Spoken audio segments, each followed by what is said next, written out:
ಯೋಗಿ ವಿರುದ್ಧ ಬಾಯಿ ತಪ್ಪಿದ ಮಣಿಶಂಕರ್ ಅಯ್ಯರ್, ಯೋಗಿ ವಿರುದ್ಧ ಬಾಯಿ ತಪ್ಪಿದ ದಿನೇಶ್ ಗುಂಡೂರಾವ್.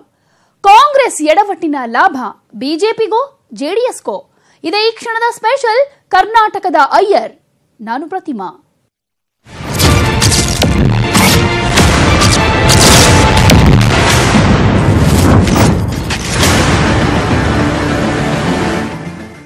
ಯಾರೋ ಒಬ್ಬ ನಾಯಕ ಉದ್ವೇಗದಿಂದ ಆಡಿದ ಒಂದೇ ಒಂದು ಮಾತು ಚುನಾವಣೆಯ ದಿಕ್ಸೂಚಿಯನ್ನೇ ಬದಲಾಯಿಸಿದ ಅನೇಕ ಉದಾಹರಣೆಗಳು ಭಾರತೀಯ ರಾಜಕೀಯ ಇತಿಹಾಸದಲ್ಲಿ ಸಿಗುತ್ತೆ. ಕಾಂಗ್ರೆಸ್ನ ಹಿರಿಯ ನಾಯಕ ಮಣಿಶಂಕರ್ ಅಯ್ಯರ್ ಹೇಳಿದ ಚಾಯ್ ವಾಲಾ ಹಾಗೂ ನೀಚ್ ಆದ್ಮಿ ಅನ್ನೋ ಮಾತುಗಳು ಇತ್ತೀಚಿನ ಉದಾಹರಣೆಗಳು. ಈಗ ಕರ್ನಾಟಕದ ಅಸೆಂಬ್ಲಿ ಚುನಾವಣೆ ಕಾವೇರ್ತಾ ಇರೋ ಹೊತ್ತಿನಲ್ಲಿ ಕೆಪಿಸಿಸಿ ಕಾರ್ಯಾಧ್ಯಕ್ಷ ದಿನೇಶ್ ಗುಂಡೂರಾವ್ ಅಂಥದ್ದೇ ಒಂದು ಪ್ರಮಾದವನ್ನ ಮಾಡಿದ್ದಾರೆ. ಇದರ ಎಫೆಕ್ಟ್ ಎಷ್ಟು ತೀಕ್ಷ್ಣವಾಗಿರುತ್ತೆ ಅನ್ನೋದು ಸದ್ಯದ ಕುತೂಹಲ ಮತ್ತು ಕಾಂಗ್ರೆಸ್ನ ಆತಂಕ. ಮಾತು ಆಡಿದ್ರೆ ಹೋಯ್ತು, ಮುತ್ತು ಒಡೆದ್ರೆ ಹೋಯ್ತು.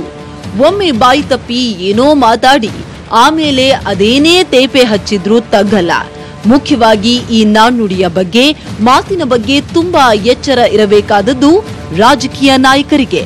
ಯಾಕಂದ್ರೆ ದೇಶದ ರಾಜಕೀಯದಲ್ಲಿ ಮಾತೆ ಗೆಲುವು ತಂದುಕೊಟ್ಟ ಉದಾಹರಣೆಯೂ ಇದೆ. ಮಾತೆ ಪಾತಾಳಕ್ಕೆ ಕುಸಿಯುವಂತಹ ಸೋಲಿಗೆ ದೂಡಿದ ಉದಾಹರಣೆಯೂ ಇದೆ. ಹೀಗಾಗಿ ರಾಜಕೀಯ ನಾಯಕರಿಗೆ ಮಾತಿನ ಮೇಲೆ ನಿಗಾ ಇರಬೇಕು.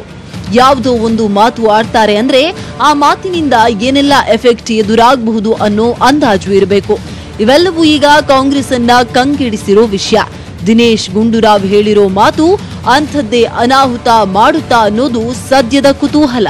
ಇಲ್ಲದೇ ಇದ್ದಲ್ಲಿ ಮಣಿಶಂಕರ್ ಅಯ್ಯರ್ರಿಂದ 2014ರ ಲೋಕಸಭಾ ಚುನಾವಣೆಯಲ್ಲಿ ಹಾಗೂ ಮೊನ್ನೆ ನಡೆದ ಗುಜರಾತ್ ಚುನಾವಣೆಯಲ್ಲಿ ಕಾಂಗ್ರೆಸ್ಗೆ ಎದುರಾದ ಸಂಕಷ್ಟ ಮರುಕಳಿಸೋದ್ರಲ್ಲಿ ಆಶ್ಚರ್ಯವಿಲ್ಲ. ಕೆಪಿಸಿಸಿ ಕಾರ್ಯಾಧ್ಯಕ್ಷರ ಎಡವಟ್ಟು ಹೇಳಿಕೆಯಿಂದ ಕೈಗೆ ಕಂಟಕ. ಯೋಗಿ ವಿರುದ್ಧ ಗುಂಡೂರಾವ್ ಗುಡುಗಿ ಸಿಕ್ಕಿ ಹಾಕೊಂಡ್ರ. ಮಾತಿನ ಮೇಲೆ ಹಿಡಿತವಿಲ್ಲದೆ ಪಕ್ಷಕ್ಕೆ ಡ್ಯಾಮೇಜ್ ಮಾಡಿದ್ರ. ದಿನೇಶ್ ಗುಂಡೂರಾವ್ ಕೆಪಿಸಿಸಿ ಕಾರ್ಯಾಧ್ಯಕ್ಷರಾಗಿರೋ ಇವರ ಮೇಲೆ ಮಹತ್ವದ ಜವಾಬ್ದಾರಿ ಇದೆ. ಚುನಾವಣೆ ಸಮಯದಲ್ಲಿ 100 ಬಾರಿ ಯೋಚಿಸಿ ಮುಂದಡಿ ಇಡಬೇಕಾದ ನಾಯಕ ಇವರು. ಆದ್ರೆ ಈಗ ಮಾತಿನ ಭರದಲ್ಲಿ ಪಕ್ಷಕ್ಕೆ ಡ್ಯಾಮೇಜ್ ಆಗುವಂತಹ ಹೇಳಿಕೆಯನ್ನ ಗುಂಡೂರಾವ್ ಕೊಟ್ಟಿರೋದು ಪಕ್ಷದ ಒಳಗೂ ಹೊರಗೂ ಬೆಂಕಿ ಹಚ್ಚಿಬಿಟ್ಟಿದೆ. ಸ್ವತಃ ಕಾಂಗ್ರೆಸ್ ಪಕ್ಷವೇ ಈ ಒಂದು ಮಾತಿನಿಂದ ಚೇತರಿಸಿಕೊಳ್ಳೋ ದಾರಿಗಾಗಿ ಅಲಿಯುವಂತೆ ಮಾಡಿದ್ದಾರೆ ಜವಾಬ್ದಾರಿಯುತ ಸ್ಥಾನದಲ್ಲಿರುವ ದಿನೇಶ್ ಗುಂಡೂರಾವ್.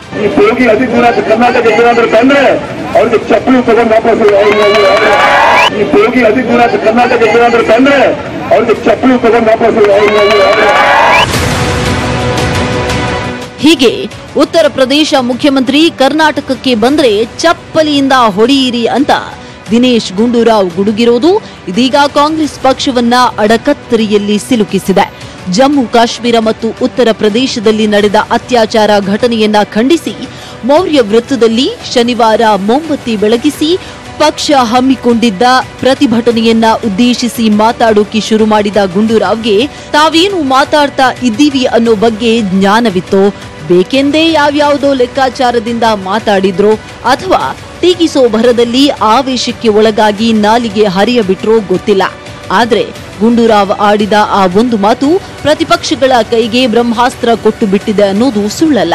ಚುನಾವಣೆಯಲ್ಲಿ ಪಕ್ಷಕ್ಕೆ ಲಾಭವಾಗಬೇಕು ಅಂತ ಯೋಗಿ ಆದಿತ್ಯನಾಥ್ರನ್ನ ಟಾರ್ಗೆಟ್ ಮಾಡಿ ಉಗ್ರವಾಗಿ ಖಂಡಿಸೋಕೆ ಮೈಕ್ ಮುಂದೆ ನಿಂತ ಗುಂಡೂರಾವ್ ಇದೀಗ ಆಡಿದ ಮಾತಿಗೆ ಎಷ್ಟೇ ಪಶ್ಚಾತ್ತಾಪ ಪಟ್ಟರೂ ಕೂಡ ತಪ್ಪಿಸಿಕೊಳ್ಳೋ ಹಾದಿ ಇಲ್ಲದಂತಹ ಪರಿಸ್ಥಿತಿ ನಿರ್ಮಾಣವಾಗಿದೆ. ಪಕ್ಷದಿಂದ ಉಚ್ಚಾಟಿಸುವಂತೆ ಶುರುವಾಗಿದೆ ಕಾಂಗ್ರೆಸ್ಗೆ ಒತ್ತಡ. ಕಟು ಶಬ್ದಗಳಲ್ಲಿ ಯೋಗಿಯನ್ನ ಟೀಕಿಸಿದ್ದಕ್ಕೆ ಆಗುತ್ತಾ ತಲೆದಂಡ. ಸಿಎಂ ಸ್ಥಾನದಲ್ಲಿ ಇರಲು ಯೋಗಿ ನಾಲಾಯಕ್ ಅನ್ನೋವಲ್ಲಿಂದ ಹಿಡಿದು ಅತ್ಯಾಚಾರ ಮಾಡಿದ ಬಿಜೆಪಿ ಎಂಎಲ್ಎಗೆ ರಕ್ಷಣೆ ಕೊಟ್ಟಿದ್ದಾರೆ ಅನ್ನೋವರೆಗೂ ಗುಂಡೂರಾವ್ ಆದಿತ್ಯನಾಥ್ರನ್ನ ಟೀಕಿಸಿದ್ದು.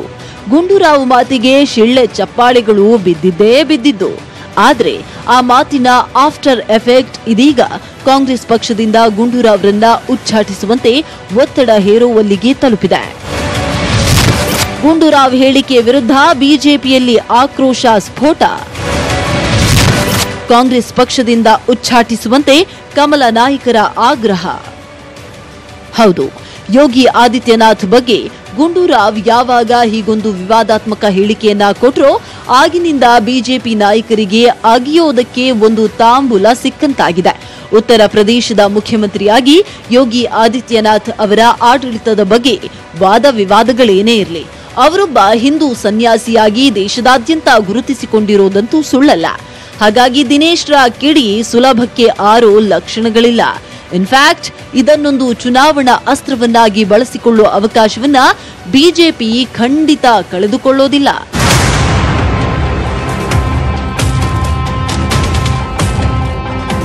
ನಾರ್ಮಲಿ ನಿರೀಕ್ಷೆಯಂತೆಯೇ ಮೊದಲ ಪ್ರತಿಕ್ರಿಯೆ ಬಂದಿದ್ದು ಮೈಸೂರು ಸಂಸದ ಪ್ರತಾಪ್ ಸಿಂಹ ಅವರಿಂದ.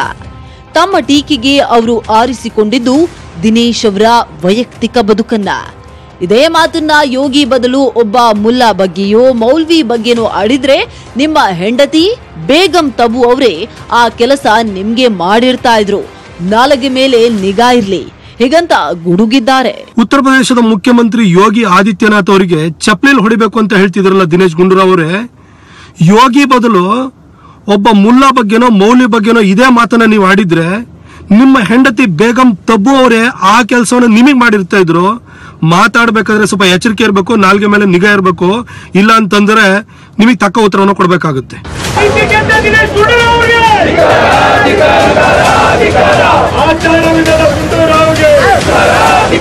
ಗುಂಡೂರಾವ್ ಹೇಳಿಕೆ ಖಂಡಿಸಿ ಬೆಂಗಳೂರಿನ ಮೌರ್ಯ ಸರ್ಕಲ್ನಲ್ಲಿ ಬಿಜೆಪಿ ಪ್ರತಿಭಟನೆಯನ್ನ ನಡೆಸಿದ್ದು ಆಕ್ರೋಶದ ಕಿಡಿಗಳು ಸಿಡಿದಿವೆ.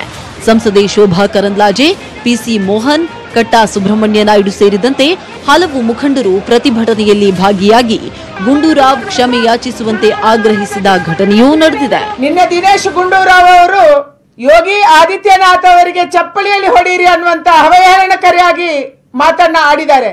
ದಿನೇಶ್ ಗುಂಡೂರಾವ್ ಅವರು ಯಾರನ್ನ ಓಲೈಕೆ ಮಾಡಕ್ಕೆ ಹೊರಟಿದ್ದಾರೆ ನಮ್ಗೆ ಗೊತ್ತಿಲ್ಲ, ಆದ್ರೆ ಕನ್ನಡಿಗರ ಭಾವನೆಗೆ ಧಕ್ಕೆಯಾಗಿದೆ, ನೋವಾಗಿದೆ. ತಕ್ಷಣ ರಾಹುಲ್ ಗಾಂಧಿ ಅವರು ಯಾವ ರೀತಿ ಮಣಿಶಂಕರ್ ಅಯ್ಯರವರನ್ನ ನೀವು ಅಮಾನತು ಮಾಡಿದ್ರೋ ಅದೇ ರೀತಿ ದಿನೇಶ್ ಗುಂಡೂರಾವ್ ಅವರನ್ನ ಪಕ್ಷದಿಂದ ಅಮಾನತು ಮಾಡಬೇಕು ಅನ್ನುವಂತ ಆಗ್ರಹವನ್ನು ನಾವು ಮಾಡ್ತಾ ಇದ್ದೀವಿ. ದಿನೇಶ್ ಗುಂಡೂರಾವ್ ಅವರನ್ನ ಮಾತುಗಳನ್ನು ನಾವು ಎಲ್ಲರೂ ಕೂಡ ಖಂಡಿಸ್ತಾ ಇದ್ದೀವಿ. ನಮ್ಮೆಲ್ಲರಿಗೂ ಒಂದೇ ಮಾತು, ಅವರಿಗೆ ಯಾವ ರೀತಿ ಮಣಿಶಂಕರ್ ಅಯ್ಯರವರನ್ನ ಪಕ್ಷದಿಂದ ಉಚ್ಚಾಟನೆ ಮಾಡಿದರೆ ತುರ್ತಾಗಿ ಅವ್ರನ್ನ ಪಕ್ಷದಿಂದ ವಜಾ ಮಾಡಬೇಕು ಅಂತ ರಾಹುಲ್ ಗಾಂಧಿ ಅವರ ಮೇಲೆ ಒತ್ತಾಯವನ್ನು ಮಾಡ್ತಾ ಇದ್ದೀವಿ. ಟ್ವಿಟರ್ನಲ್ಲೂ ಮಾಜಿ ಸಿಎಂಗಳಾಗಿರುವ ಬಿಎಸ್ವೈ, ಸದಾನಂದಗೌಡ ಸೇರಿದಂತೆ ಹಲವು ನಾಯಕರ ಕುಹಕಗಳು ಹಾರಾಡಿವೆ. ಇಷ್ಟೆಲ್ಲ ಆದ್ಮೇಲೆ ಚುನಾವಣಾ ಆಯೋಗಕ್ಕೆ ದೂರು ಹೋಗೋದು ತುಂಬಾ ದೂರದ ಮಾತಾಗಿರಲಿಲ್ಲ. ಒಟ್ಟಾರೆ ಬಿಜೆಪಿ ಒಗ್ಗಟ್ಟಾಗಿ ಗುಂಡೂರಾವ್ ವಿರುದ್ಧ ತಿರುಗಿ ಬಿದ್ದಿದ್ದು ಚುನಾವಣೆಯ ಈ ಹೊಸ್ತಿಲಿನಲ್ಲಿ ಈ ಒಂದು ಹೇಳಿಕೆ ಕಾಂಗ್ರೆಸ್ಗೆ ದುಬಾರಿಯಾಗೋ ಎಲ್ಲಾ ಲಕ್ಷಣಗಳಿವೆ. ರಾಜ್ಯದ ಒಕ್ಕಲಿಗರನ್ನ ಕೆರಳಿಸಿದ್ಯಾ ದಿನೇಶ್ ಗುಂಡೂರಾವ್ ಹೇಳಿಕೆ? ಬಿಜೆಪಿ ಒಕ್ಕಲಿಗ ನಾಯಕರಿಗೆ ಸಿಕ್ತಾ ಕೈ ವಿರುದ್ಧ ಹೋರಾಡಲು ಅಸ್ತ್ರ? ದಿನೇಶ್ ಗುಂಡೂರಾವ್ ಯೋಗಿ ಬಗ್ಗೆ ಕೆಟ್ಟದಾಗಿ ಮಾತಾಡಿರೋದು ರಾಜ್ಯದಲ್ಲಿ ಒಕ್ಕಲಿಗರ ವಿರುದ್ಧ ಮಾತನಾಡಿದಂತಾಗಿದೆ ಅನ್ನೋ ತಿರುವನ್ನ ಪಡೆದುಕೊಂಡಿದೆ. ಅದಕ್ಕೆ ಕಾರಣ ಒಕ್ಕಲಿಗರ ಮಠ ಆದಿಚುಂಚನಗಿರಿಗೂ ಯೋಗಿ ಆದಿತ್ಯನಾಥ್ ಪೀಠಾಧ್ಯಕ್ಷರಾಗಿರೋ ಗೋರಖ್ಪುರದ ಗೋರಖ್ನಾಥ ಮಠಕ್ಕೂ ಇರೋ ಸಂಬಂಧ. ಹೌದು, ಬಿಜೆಪಿಯ ಒಕ್ಕಲಿಗ ನಾಯಕರಿಗೆ ಈ ಚುನಾವಣೆಯಲ್ಲಿ ಕಾಂಗ್ರೆಸ್ ಪರ ಹೋಗುವ ಒಕ್ಕಲಿಗ ಮತವನ್ನ ತಪ್ಪಿಸೋಕೆ ಈ ಮೂಲಕ ಪ್ರಬಲ ಅಸ್ತ್ರ ಸಿಕ್ಕಂತಾಗಿದೆ. ಹಾಗಾದ್ರೆ ಒಕ್ಕಲಿಗರಿಗೂ ಉತ್ತರ ಪ್ರದೇಶದ ಗೋರಖ್ಪುರಕ್ಕೂ ಎಲ್ಲಿಂದೆಲ್ಲಿಯ ಸಂಬಂಧ ಅಂತ ನೋಡೋಕೆ ಹೋದ್ರೆ ಒಂದಷ್ಟು ಫ್ಲಾಶ್ ಬ್ಯಾಕ್ಗೆ ಹೋಗ್ಬೇಕಾಗುತ್ತೆ. ಆದಿಚುಂಚನಗಿರಿಗೂ ಗೋರಖ್ಪುರ ಮಠಕ್ಕೂ ಇದೆ ಹತ್ತಿರದ ನಂಟು. ನಾಥ ಪರಂಪರೆಗೂ ಆದಿಚುಂಚನಗಿರಿಗೂ ಇದೆ ಆಧ್ಯಾತ್ಮಿಕ ಬಾಂಧವ್ಯ.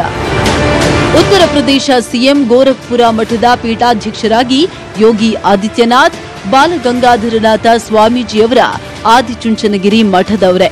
ಹೌದು, ಎತ್ತಣ ಆದಿಚುಂಚನಗಿರಿ, ಎತ್ತಣ ಗೋರಖ್ಪುರ ಅಂತ ಅನಿಸಿದ್ರು ಇದು ಸತ್ಯ.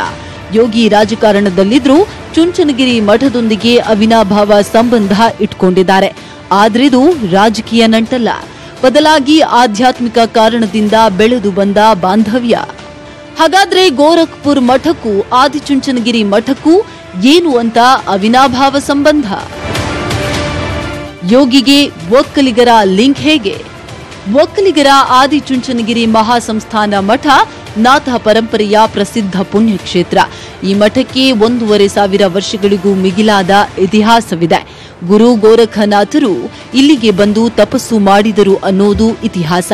ಅಲ್ಲದೆ ಇದು ನಾಥ ಪಂಥದ ಪ್ರಮುಖ ಗುರುಪೀಠವಾಗಿ ಪ್ರಸಿದ್ಧಿ ಪಡೆದಿದೆ. ಗೋರಖನಾಥ ಮತ್ತು ಮತ್ಸೇಂದ್ರನಾಥರು ನಾಥ ಪಂಥದ ಸ್ಥಾಪಕರು. ನಾಥ ಪರಂಪರೆಯಲ್ಲಿ 9 ಮಂದಿ ನವನಾಥರು ಧರ್ಮ ಸಂಸ್ಥಾಪನಾರ್ಥವಾಗಿ ಭೂಮಿಯಲ್ಲಿ ಅವತರಿಸಿದವರು ಅನ್ನೋದು ಇತಿಹಾಸ.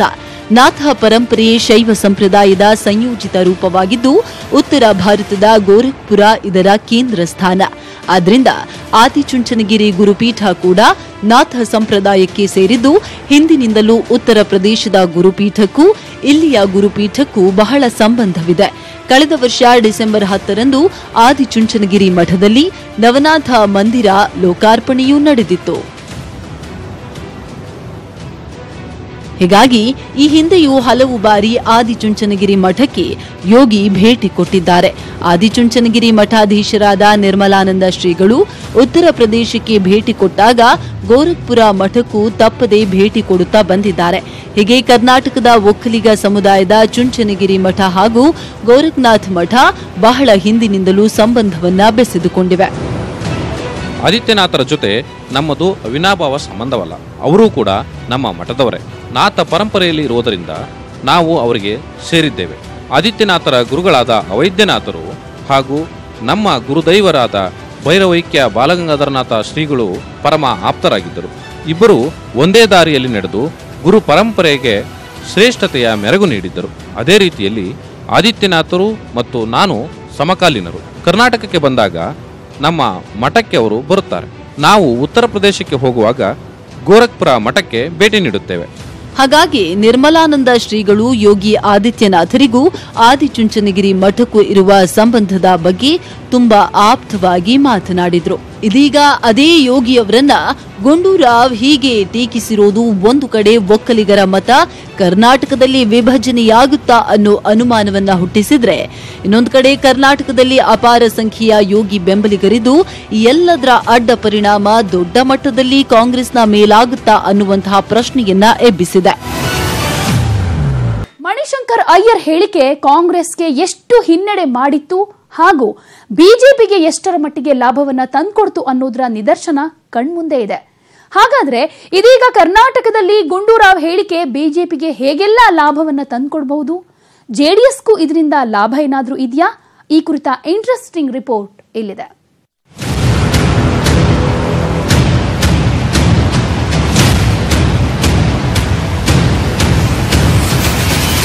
ಬಿಜೆಪಿಯ ಫೈರ್ ಬ್ರ್ಯಾಂಡ್ ಎಂದೇ ಖ್ಯಾತರಾಗಿರೋ ಉತ್ತರ ಪ್ರದೇಶದ ಸಿಎಂ ಯೋಗಿ ಆದಿತ್ಯನಾಥ್ ದೇಶದಲ್ಲಿ ಮೋದಿ ನಂತರ ಅತಿ ಹೆಚ್ಚು ಪ್ರಸಿದ್ಧಿಗೆ ಬಂದ ನಾಯಕ.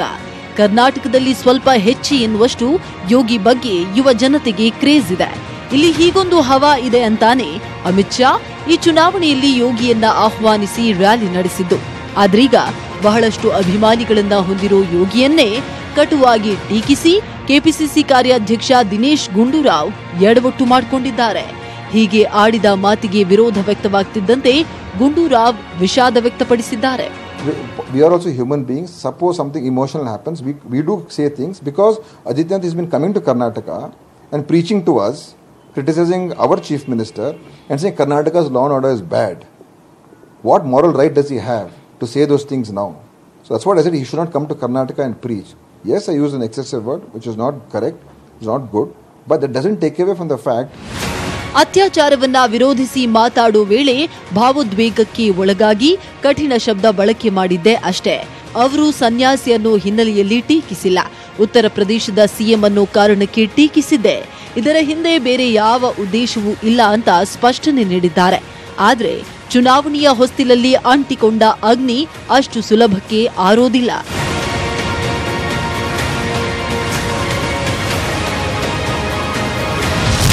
ರಾಷ್ಟ್ರ ರಾಜಕಾರಣದಲ್ಲೂ ಸದ್ದು ಮಾಡ್ತಿದೆ ಗುಂಡೂರಾವ್ ಹೇಳಿಕೆ. ರಾಹುಲ್ ಸೋನಿಯಾ ಕ್ಷಮೆ ಕೇಳುವಂತೆ ಬಿಜೆಪಿ ನಾಯಕರ ಪಟ್ಟು. ರಾಷ್ಟ್ರ ರಾಜಕಾರಣದಲ್ಲಿ ಕೂಡ ಗುಂಡೂರಾವ್ ಮಾತು ರಾಜಕೀಯ ನಾಯಕರ ನಡುವಿನ ಆರೋಪ ಪ್ರತ್ಯಾರೋಪಕ್ಕೆ ವೇದಿಕೆಯನ್ನ ಸೃಷ್ಟಿಸಿದೆ. ಗುಂಡೂರಾವ್ ಆಡಿದ ಮಾತಿಗೆ ಎಐಸಿಸಿ ಅಧ್ಯಕ್ಷ ರಾಹುಲ್ ಗಾಂಧಿ ಹಾಗೂ ಸೋನಿಯಾ ಗಾಂಧಿ ಕ್ಷಮೆ ಯಾಚಿಸಬೇಕು ಅನ್ನೋ ಒತ್ತಡ ಹೆಚ್ಚಾಗಿದೆ. ಇನ್ನೊಂದು ಕಡೆ ಗುಂಡೂರಾವ್ಗೆ BJP Yuva Morcha tooth brush ರವಾನಿಸಿ ಆಕ್ರೋಶವನ್ನ ಹೊರಹಾಕಿದೆ.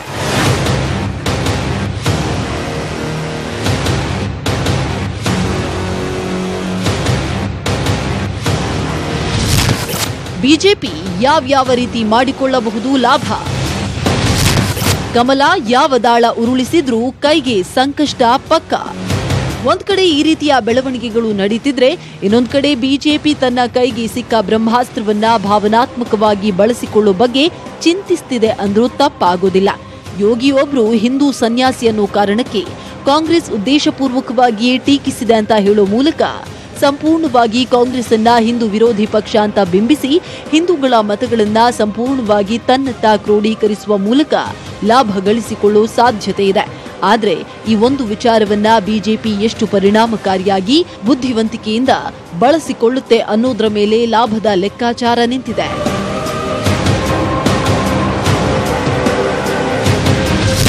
ಕೈಪಡೆಯ ಮತ ತೆನೆಬುಟ್ಟಿಗೆ ಬಂದು ಬೀಳುತ್ತಾ? ಯೋಗಿಯವರನ್ನ ಟೀಕಿಸಿದ್ದು ಒಕ್ಕಲಿಗ ಸಮುದಾಯಕ್ಕೆ ಮಾಡಿದ ಅವಮಾನ ಅಂತ ಬಿಜೆಪಿ ಒಕ್ಕಲಿಗ ನಾಯಕರು ಕಾಂಗ್ರೆಸ್ ವಿರುದ್ಧ ಒಕ್ಕಲಿಗ ಸಮುದಾಯವನ್ನ ಎತ್ತಿಕಟ್ಟೋ ಯೋಚನೆ ಮಾಡಿದ್ದಾರೆ. ಆದ್ರೆ ಇದರ ಫಲ ಬಿಜೆಪಿಗಿಂತ ಹೆಚ್ಚಾಗಿ ಜೆಡಿಎಸ್ಗೆ ಹೋಗೋ ಸಾಧ್ಯತೆ ಹೆಚ್ಚು. ಇಬ್ಬರ ಜಗಳದಲ್ಲಿ ಮೂರನೆಯವನಿಗೆ ಲಾಭ ಅನ್ನೋ ರೀತಿ ಯೋಗಿಗೆ ಒಕ್ಕಲಿಗರ ಟಚ್ ಕೊಟ್ರೆ ಈಗಾಗಲೇ ಒಕ್ಕಲಿಗರ ಮತವಿರೋ ಶಕ್ತಿಯ ಜೆಡಿಎಸ್ಗೆ ಈ ಇಬ್ಬರ ಜಗಳದಿಂದ ಕಾಂಗ್ರೆಸ್ ಕಡೆ ಇರೋ ಒಕ್ಕಲಿಗ ಮತವೂ ಬೀಳೋ ಸಾಧ್ಯತೆ ಇದೆ. ಕಾಂಗ್ರೆಸ್ನಲ್ಲಿರೋ ಹಿಂದೂಗಳ ಮತಗಳನ್ನ ಧರ್ಮದ ದಾಳವನ್ನ ಉರುಳಿಸೋ ಮೂಲಕ ಬಿಜೆಪಿ ತನ್ನ ಕಡೆ ಸೆಳೆಯೋ ಪ್ರಯತ್ನ ಮಾಡಿದ್ರೆ ಕಾಂಗ್ರೆಸ್ಗೆ ನಷ್ಟ ಪಕ್ಕ. ಇನ್ನು ಈ ಕಡೆ ಬಿಜೆಪಿ ಒಕ್ಕಲಿಗರಿಗೆ ಕಾಂಗ್ರೆಸ್ ಮಾಡಿದ ಅವಮಾನ ಇದು ಅಂತ ಹೇಳಿದ್ರು ಕೈಪಾಳ್ಯಕ್ಕೆ ಸಂಕಷ್ಟ. ಒಟ್ಟಿನಲ್ಲಿ ಬಿಜೆಪಿ ಇವೆರಡರಲ್ಲಿ ಯಾವ ದಾಳ ಉರುಳಿಸಿದ್ರೂ ಕಾಂಗ್ರೆಸ್ ಕೈ ಹಿಸುಕಿಕೊಳ್ಳಬೇಕಾಗತ್ತೆ. ಹಾಗಾಗಿ ಗುಂಡೂರಾವ್ ಹಿಂದೂ ವಿರೋಧಿ ಮಾತು ಅನ್ನೋ ಡ್ಯಾಮೇಜ್ ತಮ್ಮ ಪಕ್ಷಕ್ಕೆ ಆಗಬಾರದೆಂದು ತಾವು ಕೇವಲ ಉತ್ತರ ಪ್ರದೇಶ ಸಿಎಂ ಅನ್ನೋ ಉದ್ದೇಶವಿಟ್ಟುಕೊಂಡು ಈ ಮಾತು ಆಡಿದ್ದೇನೆಂತ ಹೇಳಿದ್ದಾರೆ. See, unfortunately, BJP is insulting our Swamijis in Karnataka by comparing them to Adityanath. Our Swamijis are not politicians. ಕರ್ನಾಟಕದ ಮಣಿಶಂಕರ ಅಯ್ಯರ್ ಆಗೋದ್ರ ಗುಂಡೂರಾವ್ ಮಾತಿನ ಮೇಲೆ ಹಿಡಿತವಿಲ್ಲದೆ ತಮ್ಮ ಪಕ್ಷಕ್ಕೆ ಶತ್ರುವಾಗ್ಬಿಟ್ರ. ಈಗ ಏನೇ ಸಮರ್ಥನೆ ಮಾಡಿಕೊಂಡ್ರೂ ಕೂಡ ಕಾಂಗ್ರೆಸ್ ಈ ಗಂಭೀರ ಆರೋಪದಿಂದ ಮುಕ್ತವಾಗೋದು ಕಷ್ಟ. ಹಾಗಾಗಿ ಗುಂಡೂರಾವ್ರನ್ನ ಈಗ ಕರ್ನಾಟಕದ ಮಣಿಶಂಕರ್ ಅಯ್ಯರ್ ಅಂತ ಕರೆಯಲಾಗ್ತಾ ಇದೆ. ಯಾಕಂದ್ರೆ ರಾಷ್ಟ್ರ ರಾಜಕಾರಣದಲ್ಲಿ ಮಣಿಶಂಕರ್ ಅಯ್ಯರ್ ಕೂಡ ಎಂಥದ್ದೇ ಡ್ಯಾಮೇಜಿಂಗ್ ಹೇಳಿಕೆ ಕೊಡೋ ಮೂಲಕ ತಮ್ಮ ಪಕ್ಷಕ್ಕೆ ತಾವೇ ಶತ್ರುವ. ಅಂದು ಈ ಹೇಳಿಕೆಯನ್ನೇ ಬಳಸಿಕೊಂಡ ಮೋದಿ, ಹೌದು ನಾನು ಕೆಳವರ್ಗದಲ್ಲಿ ಜನಿಸಿದ ವ್ಯಕ್ತಿ ಅಂತ ಗುಜರಾತ್ನಲ್ಲಿ ಭಾವನಾತ್ಮಕವಾಗಿ ಮಾತನಾಡಿದ್ದರ ಪರಿಣಾಮ ಬಿಜೆಪಿಗೆ ಲಾಭವ. ಇಲ್ಲಿ ಗುಂಡೂರಾವ್ ಪಕ್ಷಕ್ಕೆ ಘಾಸಿ ಮಾಡೋ ಹೇಳಿಕೆ ಕೊಟ್ಟಿದ್ದಾರೆ. ಇನ್ನೇನು ಮೋದಿ ಕರ್ನಾಟಕದಲ್ಲಿ ರ್ಯಾಲಿ ಕೈಗೊಳ್ಳಲಿದ್ದಾರೆ. ಯೋಗಿ ಬರೋ ಸಾಧ್ಯತೆಯೂ ಇದೆ. ಕನ್ನಡಿಗರನ್ನ ಭಾವನಾತ್ಮಕವಾಗಿ ಕಟ್ಟಿಹಾಕಲು ಇದೇ ಅಸ್ತ್ರವನ್ನ ಪ್ರಬಲವಾಗಿ ಈ ಇಬ್ಬರು ನಾಯಕರು ಬಳಸಿದ್ರೆ ಕಾಂಗ್ರೆಸ್ಗೆ ದೊಡ್ಡ ಮಟ್ಟದ ಹೊಡೆತ ಎದುರಾಗೋ ಸಾಧ್ಯತೆಯನ್ನ ಅಲ್ಲಗಳೆಯೋಕೆ ಆಗೋದಿಲ್ಲ.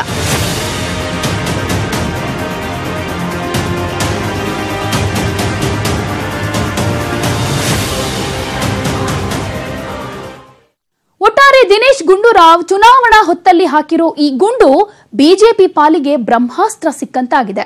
ಲಾಭ ನಷ್ಟಗಳ ಲೆಕ್ಕಾಚಾರ ಸಾಗಿದೆ. ಇದೆಲ್ಲದರ ಅಂತಿಮ ರಿಸಲ್ಟ್ ಏನಾಗುತ್ತೆ ಅನ್ನೋದು ಗೊತ್ತಾಗಬೇಕಾದ್ರೆ ಇನ್ನೂ ಸ್ವಲ್ಪ ದಿನ ಕಾಯಲೇಬೇಕು. ಇದು ಈ ಕ್ಷಣದ ಸ್ಪೆಷಲ್. ನೋಡ್ತಾ ಇರಿ ನ್ಯೂಸ್ 18 ಕನ್ನಡ. ಜಾಲ ನಮ್ಮದು, ಬಲ ನಿಮ್ಮದು.